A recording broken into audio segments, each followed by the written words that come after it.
Spotlight. I'm Carmela Sterling, and this is my favorite day because it's my favorite time spent with you.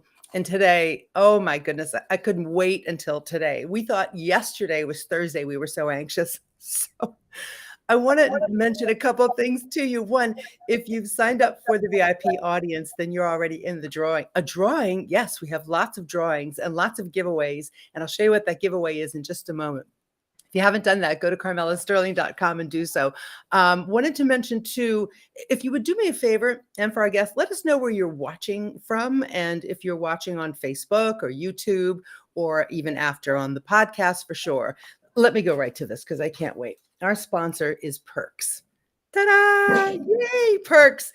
Next level nootropics drink. The clarity that comes from just this one glass is amazing. So that's one scoop in water in a bottle or a cup or a glass. You can mix it in smoothies if you want. Clarity, focus, energy in a natural way. So thank you to Happy Co and Perks. Cheers.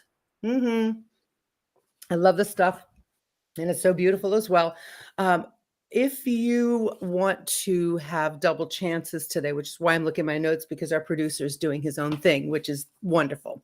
If you share today's show or the podcast, we will enter you in the drawing for a full tub of Perks by just doing that.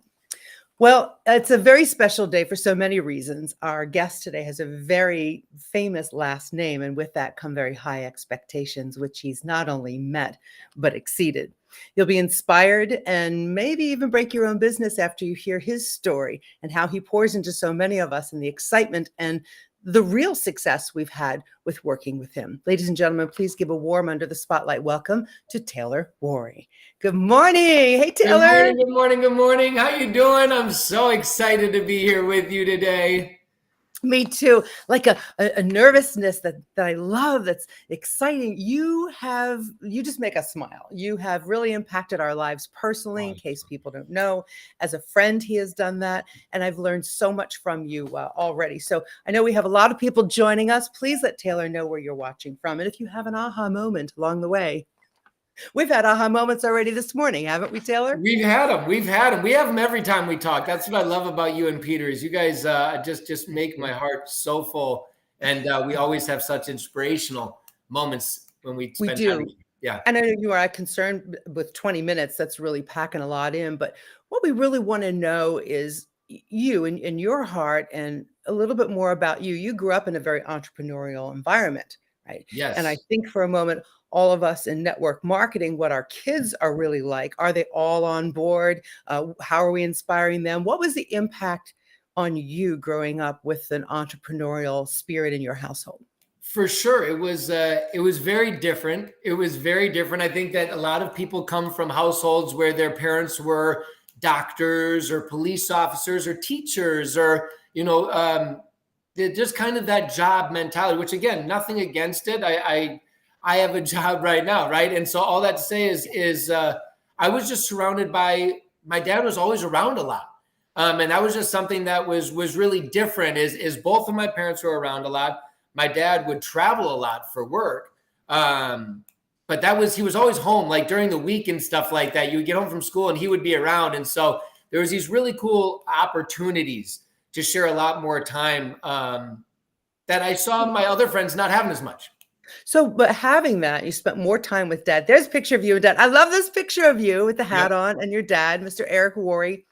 I remember being at our conference for Happy Co, and he was standing just 2 feet from the table that I was sitting at, and he had on the shiniest shoes I've ever seen, and he was saying something about being the best that you possibly can be. And I thought, I want those shiny shoes. I want to be the best I can possibly be. You had an example in front of you of the very, very best. Your father is so well known for not only his success, but the success he brings to others. That impact had to be just extraordinary.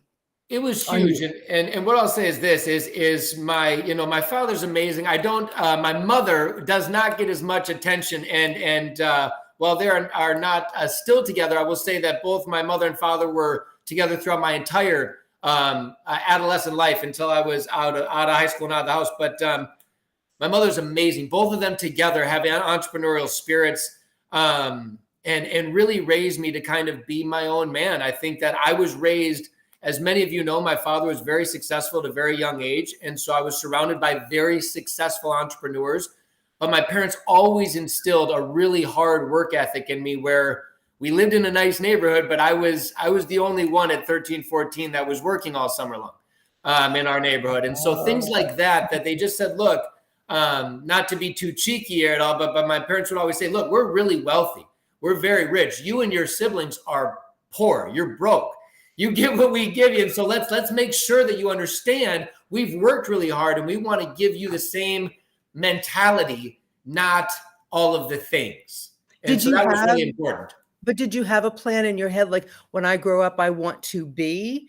Did you have that? Was it, some of us grew up and want to be in our parents' business. Some of us want to run from it. Where were you in that thought I had process? a lot of things that I wanted to be. Early on, I had a lot of different passions and pursuits. My parents would push us into whatever passion we might have at that time. And I think they would push us heavily into it until it wasn't a passion anymore. And then when it wasn't, they would encourage us to go find our next passion, understanding that children are very seasonal. They're cyclical. They're going to go through something and they might get tired of it, and they might want to go find something new. And so they weren't ever mad that if we did baseball for a year, if we wanted to go try a new sport the next year, that it was, oh, well, we went and got all the gear for baseball. It was like, okay, let's go try something new. Right. And that was something that we were offered as a benefit to us. But it was really great. So I got really into golf early on, and I thought that I was going to be a professional golfer for a season. And then towards the end of high school, it was teaching, got really into teaching, thought I wanted to be a teacher. And then obviously, as I turned 18 and saw my father get back into the space of network marketing that he had been out for a little bit from, right at the same time, I turned 18 years old. And literally 8 days after I turned 18, I joined the space of network marketing and found that was where I was meant to be. For so many of us, we would say, if I could go back to being 18, I would stay in this space, right? So you got in, not only did you build, you stayed in the field, you know what the field is like, and now you're in a corporate position, which you have been throughout. Can you give us some inspiration or tips or wisdom on people in network marketing, how to stay in that space and stay where you are and grow, or stay in the space and not check out? Know what I mean? Yeah, for sure. And I think that there's a lot of phrases that we use a lot that are really kind of cliche, kitschy phrases, right? But one of my favorite phrases that I would say all the time, and people hear me say to this day, is we need to marry the process and we need to divorce the result. So many people get involved in this business with the result in mind that they're looking to achieve. And what I've seen of the most successful people here is in the space of entrepreneurialism as a whole, not just network marketing, but as a whole, whether it's real estate or franchise or whatever you're doing, it's those that marry the process, that fall in love with the process. We have a phrase here that we talk a lot about of staying out of manager mode, staying in producer mode as long as possible, because one thing that a lot of people tend to do is once you get a few people underneath you building, is you want to go coach them. You want to go help them. You want to go. And the one thing we want to remind people the most is you help your people by staying in producer mode as long as possible. Helping more people, help more Yes. people. Yes. Okay. How do you measure success personally, if you don't mind that question? It can be anything, right? Yeah. For Money, me, it's how well we're doing. totally, success has nothing to do with money for me. I've been raised in a space where I've seen more money than people could ever fathom in their lives. I've seen insane amounts of money. And what I'll say is this, that doesn't drive me really at all. What success means for me is really driven down to my children. My amazing girlfriend and me have 7 children between the two of us. And we are blessed with an amazing blended family. And seeing those children, one of which who's in college now is crushing her freshman year in college, and the others who are just doing amazing thing. My son Ethan, who's crushing his first year in soccer this year, and Brooke, who's doing amazing starting golf this year. And I could go kid by kid by kid. And we have our little Benjamin, who is not in that first picture here, but and Penelope, our 2 newest additions, who are just growing by leaps and bounds. But watching them progress throughout life is my biggest measure of success, is watching them and I think anyone that is a parent could say this, is when you see them make a good decision, Mhm. it's like when you see them have the opportunity to do something that most children would do or otherwise would do, and you see them make the right decision. Inherently, I feel like that is my biggest measure of success. I feel like inherently that is a moment where I feel like I've done something right. Because at I the end of the love day, that. I think that people, I want to believe that I'm making a big impact within the company that we serve here at the Happy Go, and all of the people that I have served throughout my life in this space. But what I know is that when I'm no longer here, some of those impacts they might stay with people. But what I know is with these children, that is where my legacy will continue. Beautiful. That is where that will continue. And my hope is that the legacy that I provide is one of love and happiness and inclusion. And that's my definition of success. I love that because it shows up on you, the love of family, the love of people, the love of for our success. You've always been steeped in that for as long as I've known you.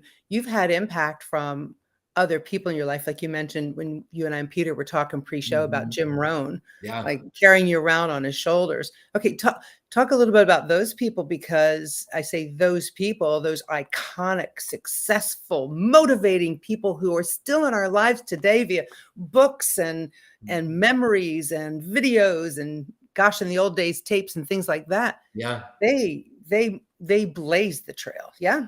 They did. And I mean, you should talk about people like Jim Rohn and Les Brown. And my father owned a television network throughout the 90s that was a personal development programming television network.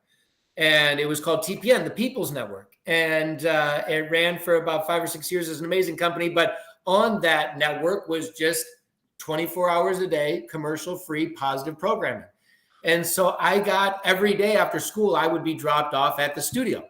And so that's where I would go and I would hang out. And so I would be sitting there on the couch and running around, and there'd be Brian Tracy or Zig Ziglar or Harvey McKay or Les Brown or Jim Rohn or you name it. And they were coming through, and I was blessed to be surrounded by them and to be able to hang out and not really know too much, I guess, as a child. You're just a sponge at that time.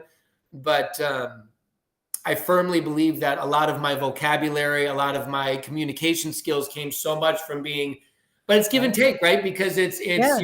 there was a lot of my childhood, in all honesty, that I resented. I was, for a long time, I didn't like, because I didn't have a lot of friends. I didn't have the normal childhood experience where I hung out with a bunch of kids and did stuff like that. I was in kind of a business atmosphere for a lot of my childhood, where I was kind of, they always said you're an old soul, right? You're an old soul. And so that was kind of one of those things for me.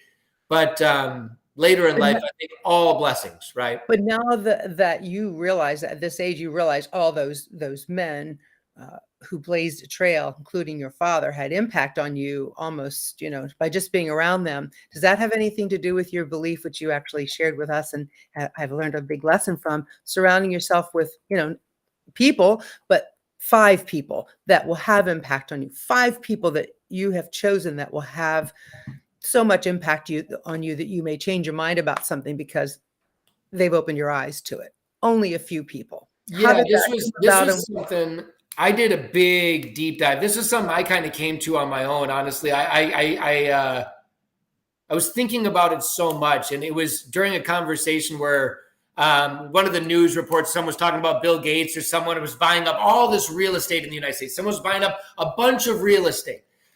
And I started thinking about real estate in a different sense. I started thinking about your mental real estate. I started thinking about in your head. And like, who are you selling your real estate to? Who gets your real estate? Who gets that property? Who gets that space? And I started to realize in my life that I was giving that space to anyone that wanted to take it.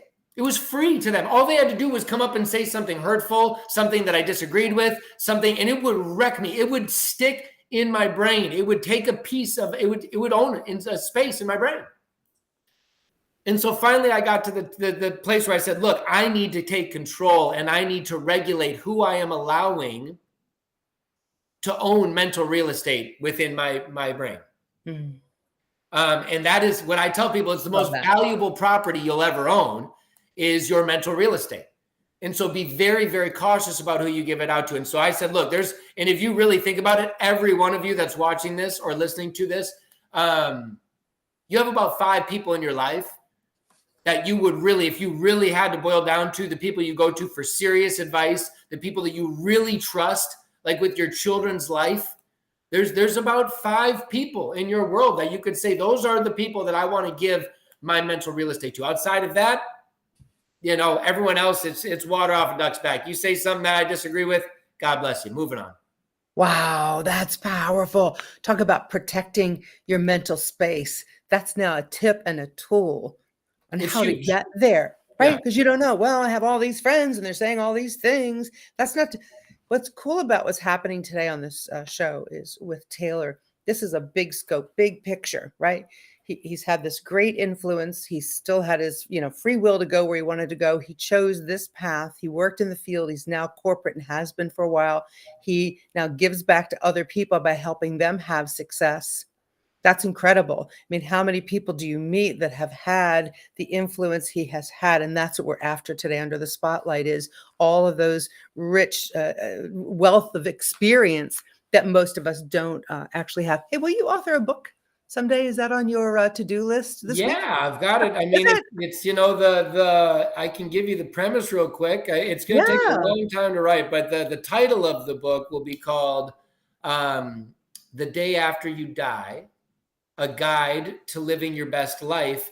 And the whole premise of the book is really focused on why is it that we find ourselves saying the nicest things and recalling the most amazing memories about the people that we love most on this planet the day after they're no longer with us. Why is it that we wait until they are no longer here to go and recall all of the most amazing memories and all of the most amazing things that they did and all of their most amazing attributes? Gosh, so-and-so is so incredible. They were so incredible. Oh, do you remember when they did that? Oh, gosh, they were always so kind. They were always so loving.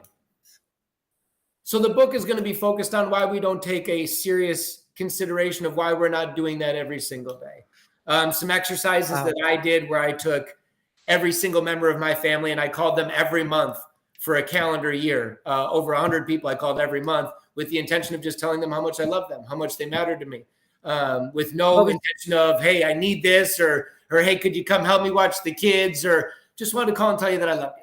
What was the response? I was dying. They thought you were dying?